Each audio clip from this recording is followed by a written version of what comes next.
Today we are at Temple Israel, a synagogue in Omaha, for our world religions trip.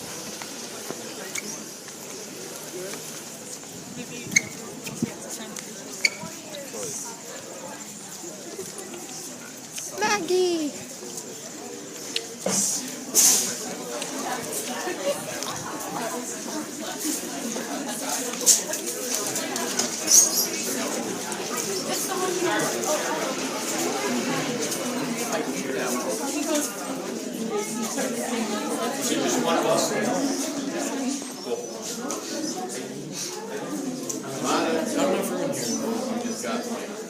Yeah, you told me to get a life last time and actually made me really upset. I was like, I do have a life, tell you. You guys can move in a little bit more so we get everybody in.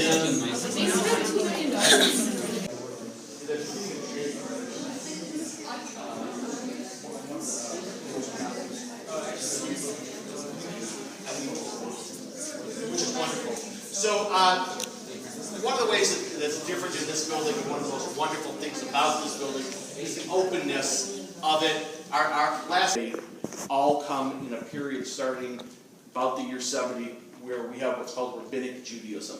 And Rabbinic Judaism, it's the word where rabbi comes from, is the how-to, the explaining of, well, it says this in the Torah, what does that mean? And so, for example, it says that we're supposed to mark our doorposts. Now, why is that? Probably so that we would know that Jews were there, and there's stories that go that when Jews weren't allowed to own land, especially in Eastern Europe, when you saw a mezuzah on a doorpost, whether it be on the gate or the front of a house, you knew it was a Jewish family, and if you needed safe passage, it was a place that you could ask to stay.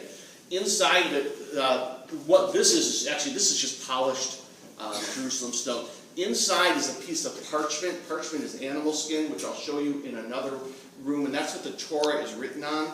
And it's written with a quill with a feather. The most common feather that's actually used is a turkey feather. And there's a special ink, a special formula for making this ink that's used. And there's really an art to the calligraphy of it. And when a scribe who's learning to do this, they're called a sofer, they learn with writing the scroll that goes in a mezuzah. And the reason is because you don't see it. Okay, it can be not necessarily sloppy, but it's a way. You'll see the Torah is very, very organized and very actually very pretty the way it's done. And so that's what they do. And what's inside of it is the passage from the Torah that says that we're supposed to mark our doorposts. It's also related to a prayer that I'm going to show you when we go in here called the Shema, which is kind of the mission statement of Judaism. A couple things before we go in. Traditionally, men in Judaism kept their head covered. It goes back from the Greeks with indentured servants having to have their head covered. The idea of it is that we know that there's God above us and around us. It's called either a kippah or a yarmulke. There is no significance at all to the color, to the design, to the size of it, basically. Okay, there's not supposed to. Sometimes different groups of Jews want to be identified as being a part of a certain group. And they may wear, in the same way that like sports teams have a uniform of that you know that they're Nebraska Cornhuskers or whatever, you may see that with certain types of color of design of a kippah. It's supposed to just sit on your head here. Some people wear it right there. There's a group of students from what's called the yeshiva, which is a traditional Jewish school, who always wear it up there. The reason I always say they did it because one kid came in late one day and had it up here, and everybody else thought it was great, so they started that tradition. I mean, meaning that we really have no idea. It's really supposed to be back here. In liberal Judaism, which Reform Judaism is a part of, you can wear one if you want. You don't have to. I was raised a little bit more traditional, so I wear one whenever I'm doing Jewish things.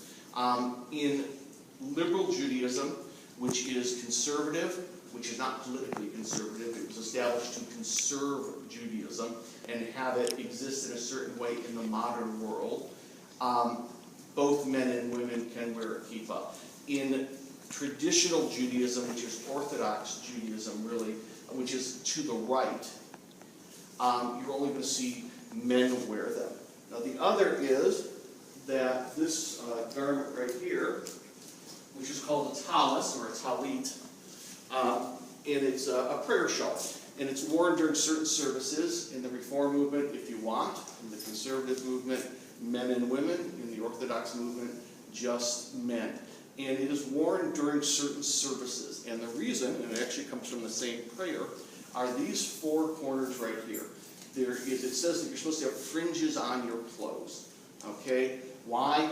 I don't know. It just says it. So if you've ever seen traditional Jewish men, and it looks like they have strings coming out of their shirt, and they're usually just all white. That's what this, they're not wearing this, they're wearing what's called a talit katan, a small tallis, which is just a garment that goes under your shirt and has these on there. Conservative Jews believe that just in certain services you should wear these. The Sabbath morning services is an example. The symbolism behind these is supposed to be that there are 613 knots and turns, and it's symbolic of that in the Torah there are 613 laws of Judaism. Most of them, not most of them, at least 250 of them cannot be done today because they're in practice of what we would have done in the temple. Now, why are some of these blue and some are just white? In the Torah, it says that there's supposed to be this blue fringe, this one string is blue. And for many generations, they weren't sure where that blue came from, what they used to make the dye. About 50 years ago or so, there was a study done, and they determined that it was from a certain fish that's native to the Middle East. And so you will see some people now who will have that fringe there and the tie in a certain way. There are basically two different ways, maybe three, the style of how you tie it. Judaism has laws, which are called halakha, which is, it says, keep the Sabbath. But then what really happens out of it is a explanation of how you do that. And so there's sometimes subtle differences depending on where you were from in different parts of the world. The other is there's something that's called minhag. Nice. Thanks.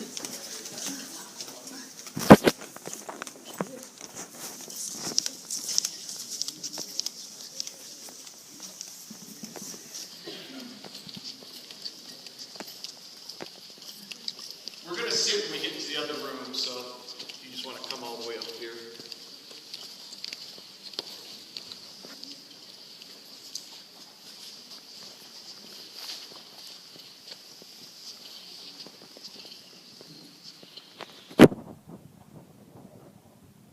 Our air conditioner isn't on. We're going to turn it on a little bit of music because you can probably guess it's a huge room, and to get it cooled down with all the windows and stuff is somewhat of a task. Why don't you guys come all the way because we're up in this area here. Boy, this place is beautiful. So the sanctuary here holds about 900 people. We don't get 900 people. Some people really like it, some don't. It's growing on people. I always think these kind of look like dresser drawers that were put up there, but the idea is that it's on all the time. We use a light bulb to keep it on. I used to like to tease kids, what do you think happens if it burns out? Like, the whole building would fall down. Today, we have all these really powerfully strong bulbs that go on forever. Our custodial staff checks to make sure that it's on all the time. If it's not, we change the bulb. Right here in Hebrew is read from the opposite direction of English. Hebrew was there first, so English is wrong.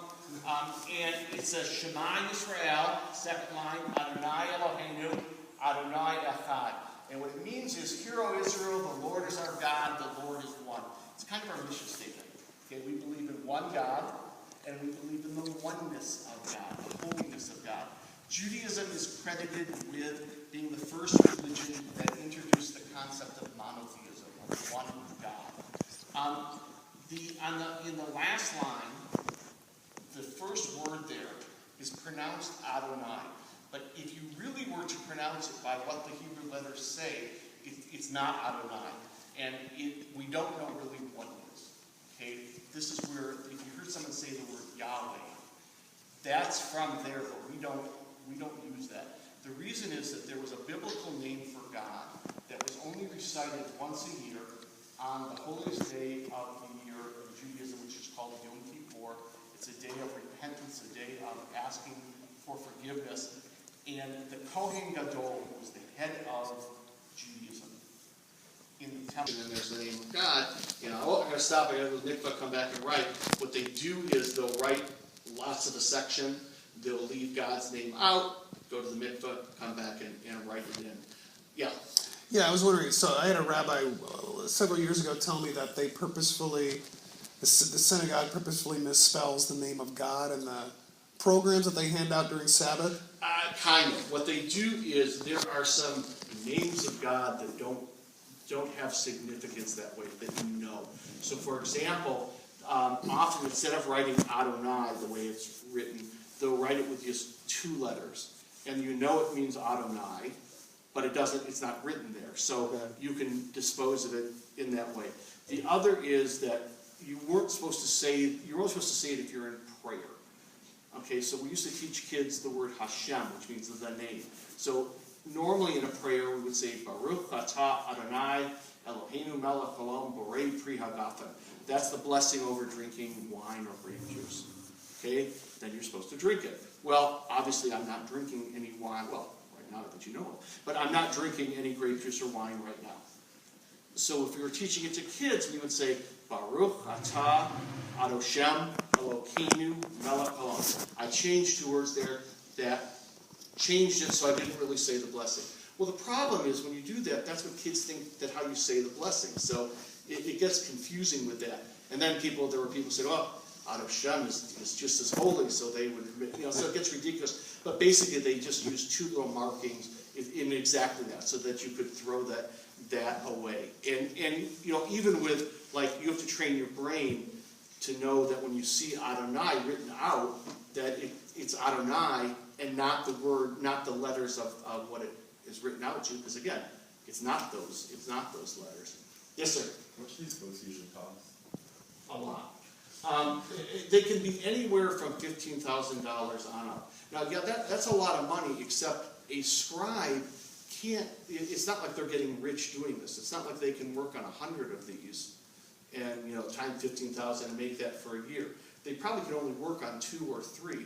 Traditionally, most scribes are very, a lot tend to be very right-wing Jews, and they have very large families.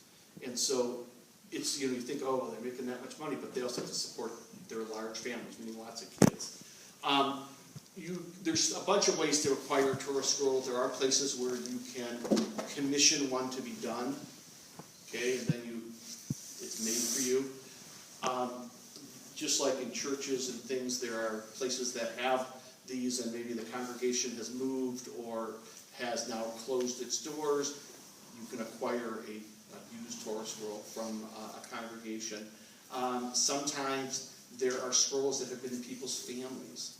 And then like that one right there, it's actually not usable, but it was brought from Germany in World War II. The family escaped Nazi Germany, and the father and grandfather were very involved in the congregation, and they were asked to take one of the Torah scrolls to try to preserve it. Now, one sec, just so you also know, a Torah scroll is not holier than people.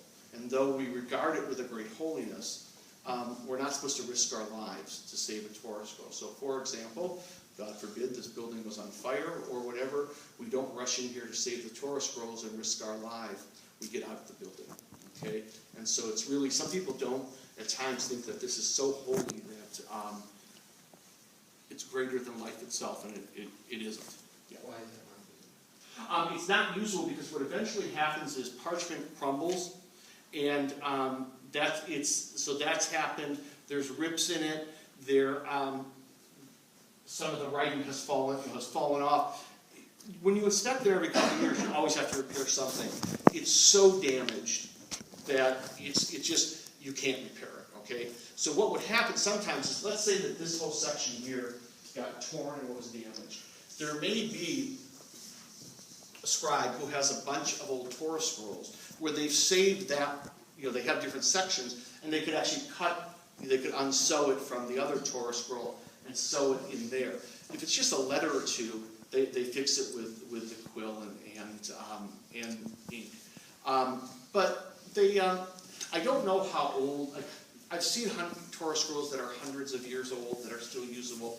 I actually don't know what the average use is. I do know. I can tell you a couple things. I know for sure that Torah scroll came from Lithuania. And the reason I know that is I was taught by a scribe that if you see a Torah that's really large like that, it's from Lithuania because they used very big sheets of parchment because their style was to write the letters very large, to be very, very clear. And it also means that those Torah scrolls weigh a ton. And there's certain ways you have to lift it and things like that. And so you'd much rather have a lighter Torah scroll. This one stays in the ark. We just don't take it out. Yeah? I was wondering, do Torah scrolls have to be made in any particular place in the world, or is it just anywhere? No, they can be made anywhere, but there's a story that says that there were two Jews stranded on a desert island, and they get rescued, and the rescue crew comes and says, and they see that there are 3 synagogues there. So, why do you have 3 synagogues? Well, I go to this one. The second one said, I go to that one, and they both point to the third one and said, that's the one we wouldn't be caught dead in. And the idea behind it is that Jews always have different opinions and don't always agree in certain things. And so traditionally a Torah scroll is written by a man and in a certain manner. Conservative and Reform Jews would have no problem with a woman sofer. Okay, the Orthodox wouldn't. So sometimes there's mishigas, there's politics as would a scribe make a Torah for a certain group because they know women may move from it. Now I'm giving you a political statement, but typically there are places where you know of scribes, because first of all, there's also a business involved in it, because a scribe also has to repair Torah scrolls. So they want synagogues to know about them, and they have colleagues that they work with who, the last congregation I worked with, which was in Northern Virginia, we commissioned a Torah scroll to be written. And it just happens that most of the scribes live in Israel, but you don't have to. You can live wherever you want, but it just happens to be that way. And again, it's a real art form. There was a real art form, and it's actually quite interesting to watch the whole process of how it's done. I've never seen it sewn together. I've seen when they're writing them. So again, it's important to us. When we read it during services, there's people who are trained to read it. It takes practice. I have a daughter who reads Torah beautifully. My son and I couldn't do it for the life of us. Okay, we can read it, but we can't put the notations of the music, the singing of it together. It takes practice. So we also have in book form, and in book form, it'll have, when you look through it, it has the vowels in it. Okay, traditional Judaism doesn't have vowels in it. Also, there's no indication of grammar when the sentence ends. It's all done in the book form, you can see it that way, and then also 1,200 years ago, 800 years ago, I'm not sure when, there were musical notations added to it in the printed form. So like learning music, you know what the melody's supposed to be. And depending on the holiday, usually, is differences in the chanting, so that one is